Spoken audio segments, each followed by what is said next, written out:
thoughts on everything going on with Britney, your old friend? AJ? I could tell you right now that uh, my thoughts and my prayers are with her. I am 100% Team Britney.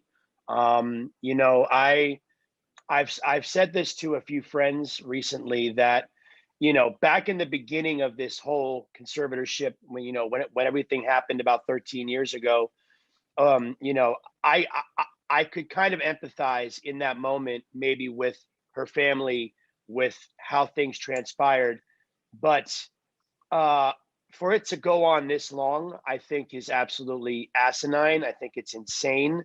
I think it is completely brutal. Um, the one thing that she shared that really, really irks me is the whole IUD situation. I Yeah. mean, that to me is physical abuse. Um, just the whole thing to me is just it's grotesque. And I pray for her. I really feel in my heart that she's going to break free of all of this, and I really hope that she does. She's a sweetheart. She's pretty much my neighbor. I mean, she doesn't live very far from me. I see her often, but you know, You. it's yeah. Well, I mean, because she goes to the same shopping center that I do. There's this amazing cupcake shop that she goes to that I go to. That What I've cupcake seen shop is her. that? Oh my gosh, Oh. I can't. I think it's called Is like it Susie Cakes? Because I don't want. No. it might no. It's something like little Ann's or something. It's a little small cupcake shop over here in.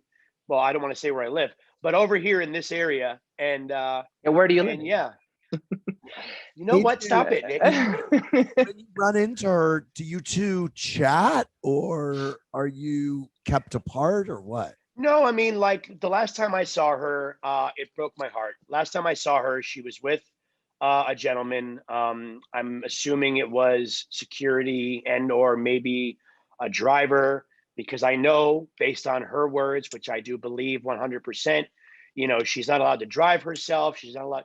She can't do anything. Like literally, she can't do anything. She can't even go see a doctor on her own. You know, one thing that really grinds my gears, because I am sober and because I am in a program, the fact that she cannot stay in contact with anyone from her fellowship from when she was going to AA meetings, that is BS to me, because that's the whole core of what we do in this program is fellowship. We lean on each other, we look up to each other for support. And and if somebody were to take that from me, it would really be difficult for me to stay sober, honest to God. Such a good So, point. you know, Yeah. yeah, Wow. I just But wish the best for her, honestly. tell me again before I move on, what happened when you last saw her? Because you were just When about I last saw her, my wife asked me to go in to get some cupcakes for a birthday party that for one of my daughter's friends.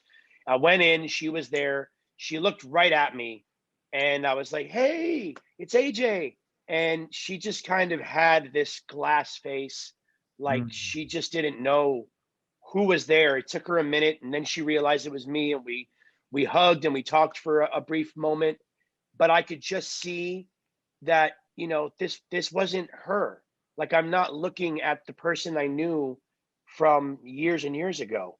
And I know a lot of that, in my opinion, could be whatever they're keeping her on or whatever they have her on, which is just insane. It's not fair, and I just don't think it's right.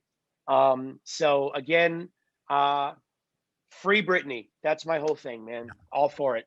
wow. 100.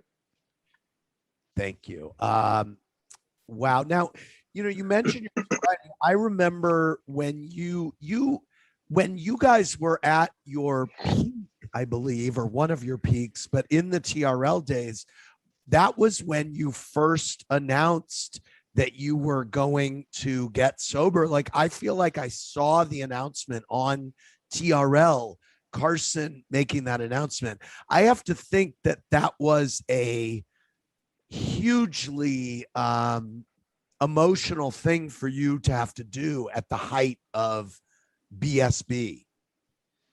I mean, yeah. I could say from my perspective, you know, because I remember, you know, when we were sitting down as a group during that TRL episode, the four of us had made the announcement that we had to push back the tour,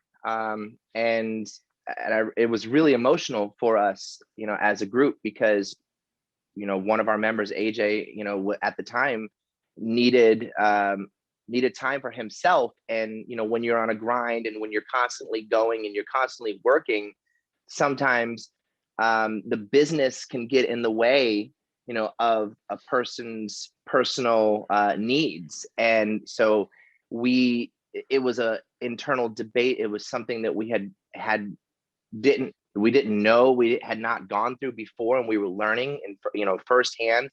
And I remember it being really emotional for us, because, you know, you have labels and you have, you know, I think that kind of can also tie back into the Britney situation. You know, you have labels and you have managers and you have people who are tugging at you, because there's like this one moment that, you know, you got to squeeze everything you can out of the artist, Right. at the expense of the artist's health and wellness.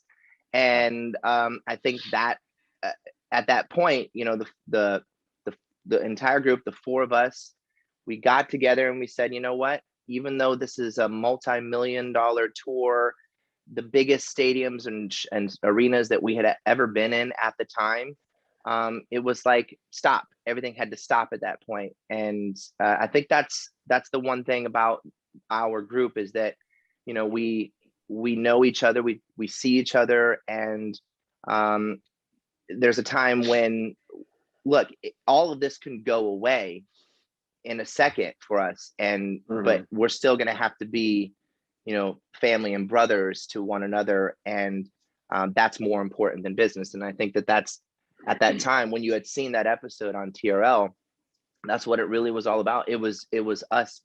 It was real. It was something that we had been going through, but we had to take the control. We had to take the opportunity to say, you know what, screw the managers, screw the label, you know, this is about real life.